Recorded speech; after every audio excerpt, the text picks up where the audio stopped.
Rick, anong araw ngayon? Anong araw? Friday, January 5 na ba? 2024. So, check natin yung anong tanghalian natin ngayon. Si Foreman Glenn, ano to? 60-40. Si Foreman Glenn, 60-40. 60% ang kusinero, 40% ang foreman. Be, patingin nga. Yun o. Bakasi. Bakasi yan. Hindi ba to igat sa ano? Hindi, ang igat sa ano, sa Ilocosur.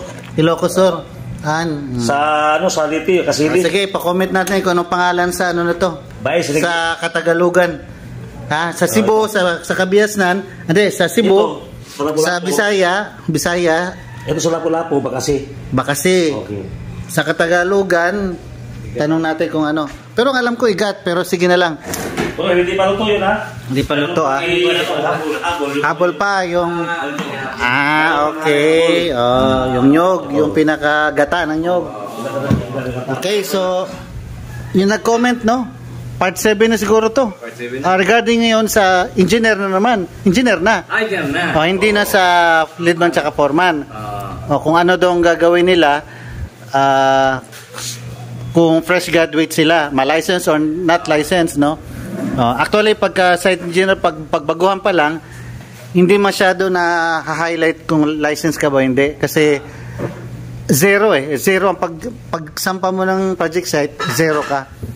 So, bigyan natin ng tips kung bigyan natin ng tips. I-cut muna natin video, tapos ituloy natin mamaya, ha? Sige. So, Rick, ituloy natin yung kwento, Rick, no? Part 6 pa pala to sa manpower loading. Pero yung sa site engineer, ano ba yung tips daw natin? Kasi mga graduating student ng civil engineering, syempre kag-graduate yun, magkatrabaho ng site. So, may nailista ko dito 7 na tips na may bibigay natin, no?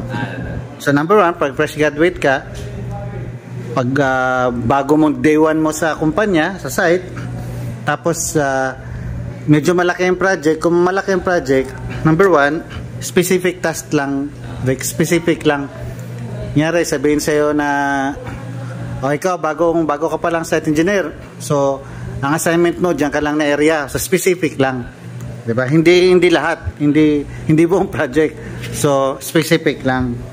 So sa number 2, pag day 1 mo pa lang o first week mo sa project, study the blueprint, yung mga details. Kasi wala ka pang ma-share pero i-study mo, focus sa project details, like yung height ng floor, yun, 'di ba? Hindi naman kailangan experience 'yon. Height ng floor, yung floor area, kung anong gagamitin na tiles, mga ganon, mga basta detail, ilang CR, ilang kwarto, mga elevation ng building, kung galing sa kalsada, ilang metro ang taas, etc., no? Mga project details lang. In such a way na at least meron ka ng baon, 'di ba? Alam mo na yung detalye ng project mo. Hindi ka na zero kahit wala ka pa experience, 'di ba? Okay, so number 3, dapat yung impression sa iyo is number 1, masipag at uhaw sa learnings, uhaw sa experience. Ikaw, kunyari ikaw, o engineer, fresh graduate, dapat lahat ng tao sa site, ang impression sa'yo, as engineer, yung fresh graduate, yung bagong hire natin, ang sipag, tsaka uhaw sa learnings, uhaw sa experience, yung dapat ang learn. Hindi yung, yung hire natin, ang tamad. Kuya ako, andun lang sa bodega. Andun lang, ayaw ayaw magpainit, ayaw magparaw, ayaw na madumihan. Yun ang dapat na iwasan, no? Dapat strike anywhere, yung mga impression ko nun, okay yun, sipag nun. Tapos yung number 4, mag-start, diyan ka nga mag-i-start ng network mo, ng empire. Siyempre, yung mga kabats mo, yung mga veteranong forma, hindi mo kabats yun. By the time na manager ka na, retire na yun. By the time na ikaw na mag-handle ng project, wala na sila. So, yung empire mo, mag-build ka na yun ng relationship sa mga tao mo. Yung mga acting lead man, yan Yan ang dapat mag-build ka ng relationship doon. Acting foreman.